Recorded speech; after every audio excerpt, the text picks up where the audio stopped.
Hey guys, it's Doug again, and I'm going to do another YouTube video today. This is kind of an update on a lantern that I've been working on for the past week, trying to get it back into some kind of shape, usable shape anyways.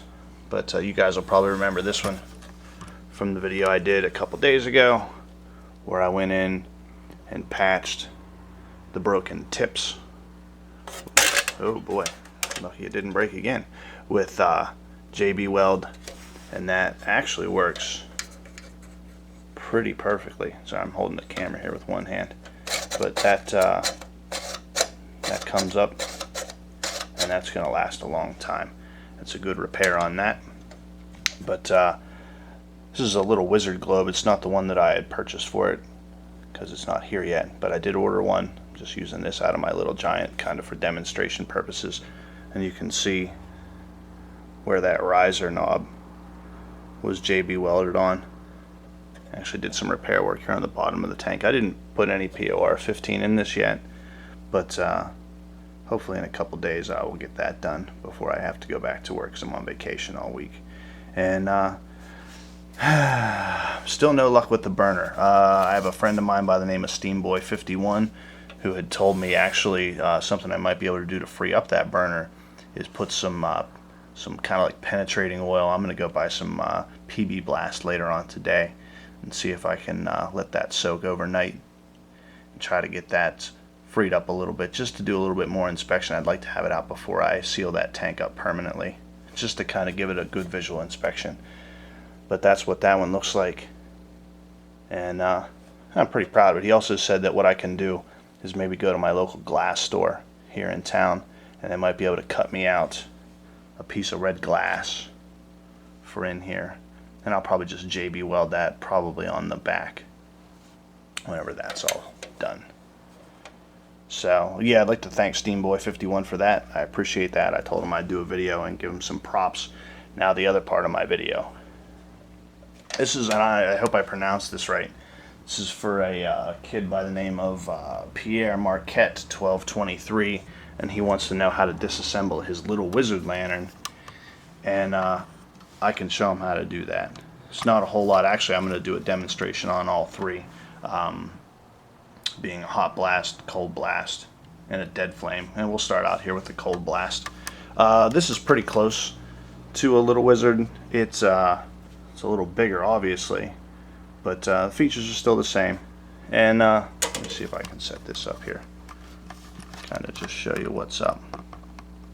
Got a tiger in the background there. She's scared being in the new apartment. She's not used to it yet. But just a quick disassembly. Grab a hold of your ring. If you pull it up, that frees up the top of this chimney here, exposing the globe below.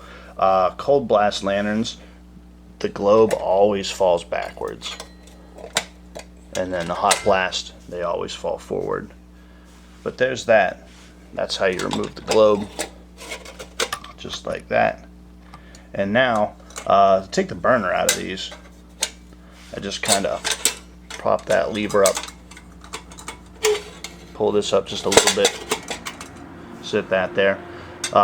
These turn counterclockwise. The burner actually does. Kind of twist that, it'll come loose. I don't have a wick in there right now, obviously, but there's that. And the actual burner for this one is attached inside. Now he's kind of having the same problems I am, where this piece is actually frozen inside the hole here, and it just comes from I don't know, probably being outside or being out in the elements and condensation getting down in there, and it actually, I call it freeze, but it'll mar itself to that surface, and it's bonded and it's stuck in there. But that's what this is going to look like whenever it's out. And then of course your fuel cap just unscrews like that in a counterclockwise position. There's that one. Something else you can do too, if you really want to disassemble, you can bend these little tips straight up, pull this off, and then where your chimney attaches, there's a seam that follows that, and if you press in on that seam with your fingers, it's going to bend it and compress it, and then this piece will just drop straight down, and you can get in there if you need to do any kind of repair work, You want to check out the inside of your air tubes. But if your lantern works, hey, why mess with it? Then you have to do a repair like I did on that carriage lantern. So let's hope that helps out a little bit with him. Dead flame, pretty easy to take apart. All you do, there's like a little tensioner in here. You press down on this, it'll release the clip here. Falls back open. Grab your globe. That pulls out. This is an older style, and this actually takes the round wick. And just get in here with your fingers. Uh-oh. It's stuck. Oh, you know what? I don't think I've ever had this burner out of here.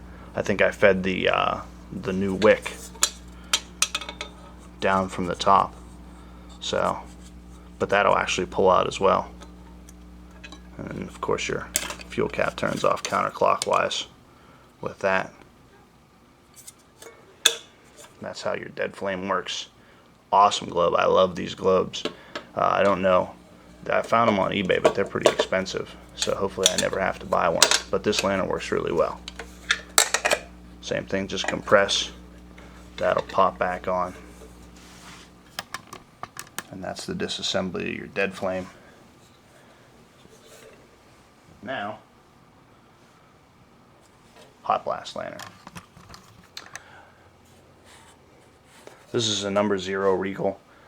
Somebody gave me some information on it. It's a pretty cool lantern. Missing the fuel caps on them, so what I did, I took a wine cork from a wine bottle and just kind of cut it down a little bit, made it flush, and that's what I'm using as a cap, because you just can't go out and buy those Bakelite caps anymore for these. Something else I'm going to do eventually is put a little brass eye hook in there, maybe put a piece of like power cord or something in there, just to kind of have it to get a hold of, because it's kind of a pain to get that in and out. But hot blast lantern disassembly is pretty easy. There's a little knob here that moves this up and down.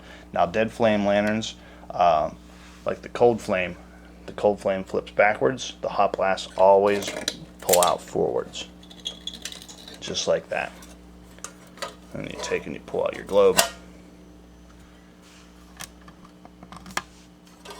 And that's it as far as disassembly for that. I'll kind of spin this guy around a little bit.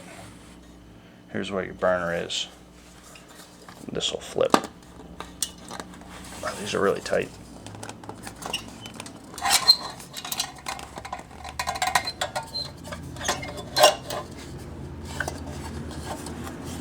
I just used this a couple weeks ago.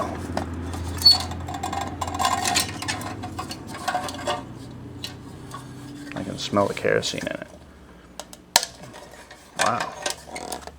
There we go. But you can see there's your burner and there's your wick assembly inside there. I'll have to put some marble mystery oil on those where they join together, just to keep them from doing that. Like I said, I just used it last week out at the camp, so and pop him back in there.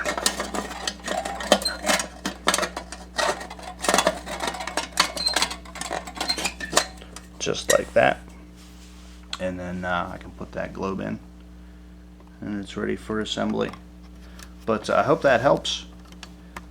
I'll give you guys some information on that. Like I said, these lanterns are a lot of fun. If you get the chance, mess with them. If you can find them cheap, buy them. Because one day they will be worth some money, because they're just eventually going to be harder and harder to find. And as time goes on, the rust factor comes into play and they'll start leaking and people will throw them out, and there's going to be less and less to take good care of your lanterns and you know, pass them on to somebody else who's going to enjoy them as well. But that's all I got.